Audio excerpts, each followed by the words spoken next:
All right, Alec Tackmann here again. Go and Practice, Book 3, page 12, Right, Left, Left Foot, Part 5. We're still on the category of right, left, left foot, but we're starting to break away from just doing that pattern here. Page 12, and we could say page 13 as well. This is probably, if there's one lick in my playing that I overdo, it's this one. And it's cool because it works as a fill, it works as a solo, it works in the groove. So the main idea here is in number 1 on the top of the page. And this is something, if you want to get handy at this, you gotta practice this for quite a while to get the finesse down. So the main thing here is just getting from 1 to 2, 1 E and to 2. Beat 1 is your kick drum, E and is the snare, and then we're going to sneak the bass drum in. That's the foot part of right, left, left foot, and then we end on the snare drum. So we have 1 E and a 2. You can also do this with eighth notes on the bass drum. So you want to practice it both ways, however you end up doing it.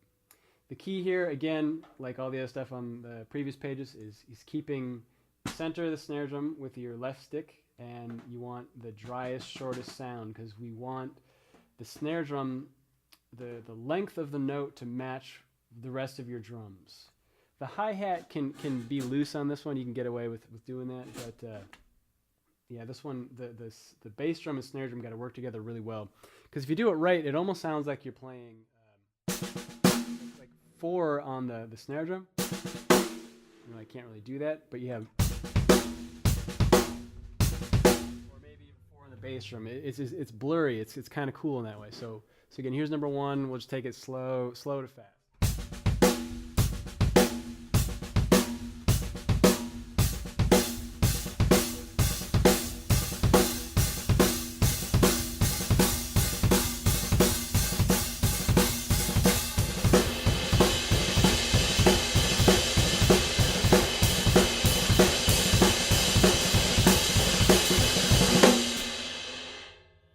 And it doesn't have to be some super crazy flashy thing like that. It can just be like as a nice little groove lick. A cool idea or example of this is Jimi Hendrix's song Castles Made of Sand. The groove of that song, he's basically playing.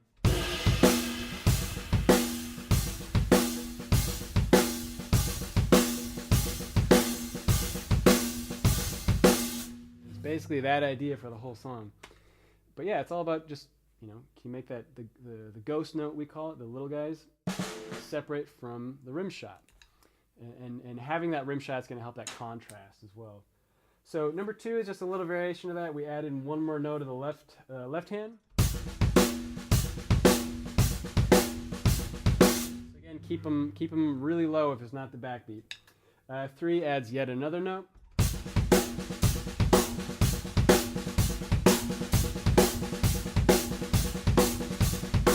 Here we're kind of creeping into drum solo territory.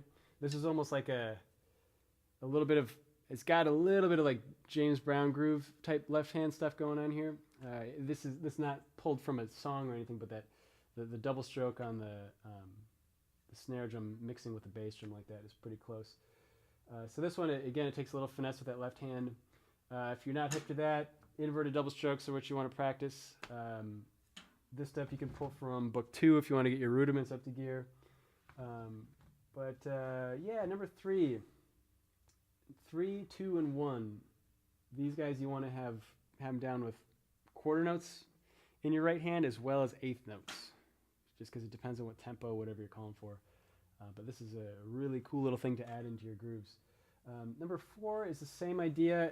We're just going to do the swap out again, where we take, instead of the bass drum, we got the hi-hat. So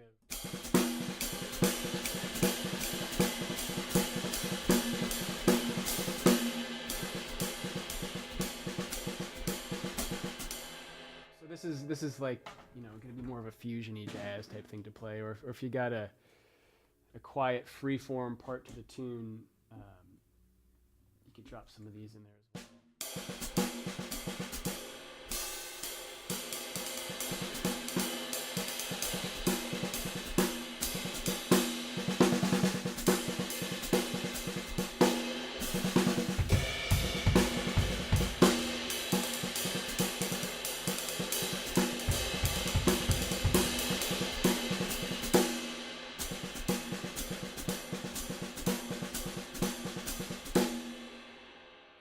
that's really it.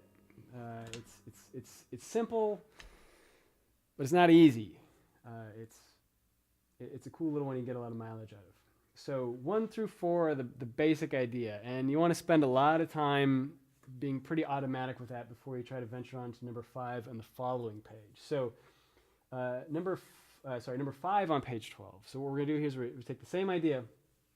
We're going to interject this little like a repeat of the pattern. It's like we've reset it in the middle of the bar. And we're going to end up with, so here's number 5 exactly as is written.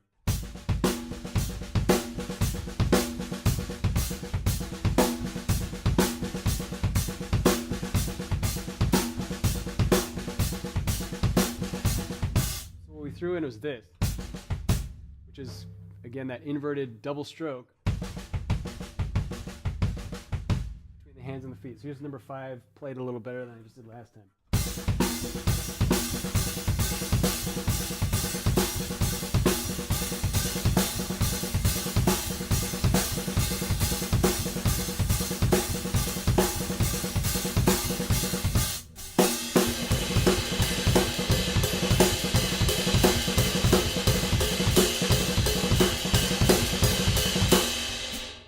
It's got this like crazy frantic sound to it. It's kind of cool, but this one is really up to how quick you can get that double stroke out of the right foot.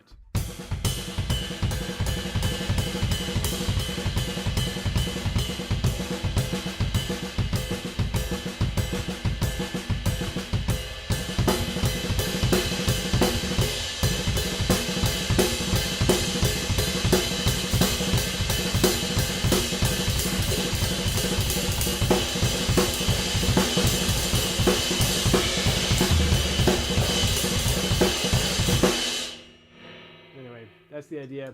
And like while you're doing that, there's still kind of a groove happening, which makes it cool. But yeah, this one will wear your right footed out. So again, like how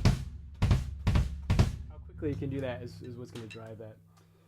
Number 1 on page 13. Same idea, another little variation to throw in here. So getting into page 13, this comes from years ago. I'm transcribing this one drum solo of Dennis Chambers and another couple of solos from Gary Novak, and they had this way of making this like crazy wall of drums thing while still being in time, and I kind of found a couple patterns that they were throwing in there. Obviously I don't play it nearly as well as they do, but 13 kind of plays around with those ideas. So if we look at number 1, what we're going to do is we're going to throw in basically like a paradiddle, which drops a crash on the E of one of the beats. So really slowly, it's going to be this.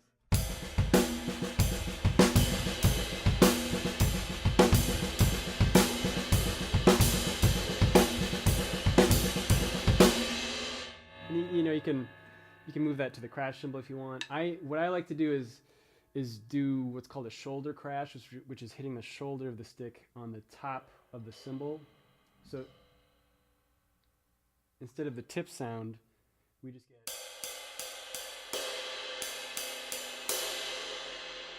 that coming up. So we have now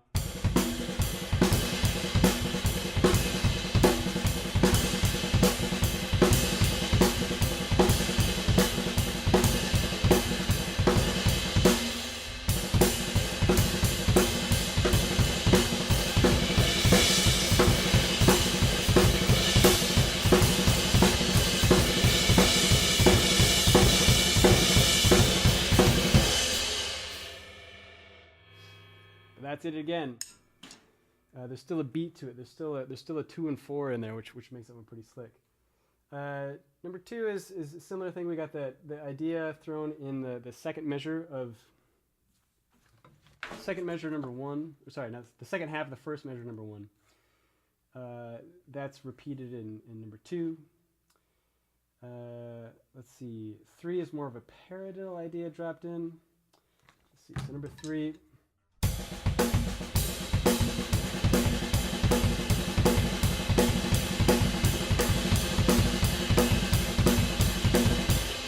Done in number 3 is we take the same pattern we had in number 1 and 2. We're just holding quarter notes now in our right hand instead of helping that crash. So instead of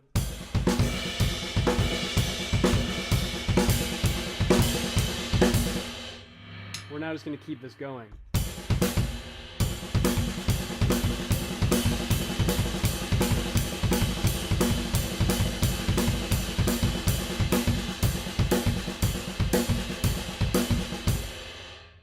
And that can help the groove out a little bit, that you have, you know, amidst all that chaos, you've got a chord knot going in your right hand.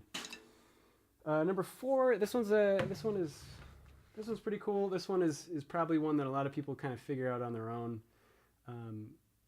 It's just taking a pattern of basically this. You'll recognize it when you hear it.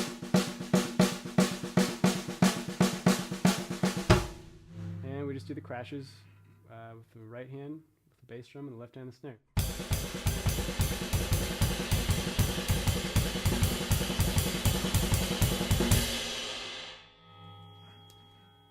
Let's see. 5's the same idea, just holding the quarter notes now.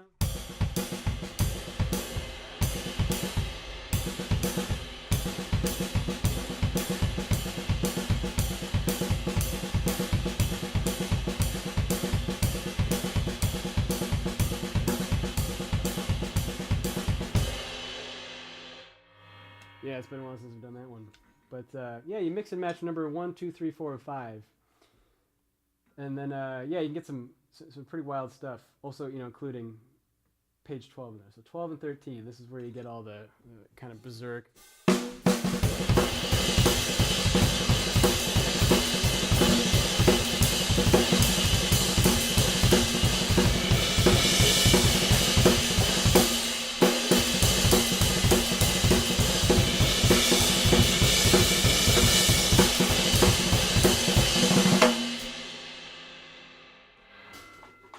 But yeah, be careful how much of that we're using.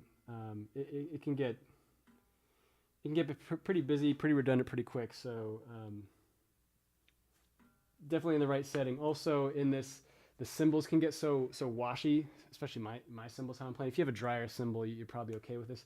But you probably want to make sure you've got your snare wires pretty tight so that articulation isn't lost under the wash of the cymbal.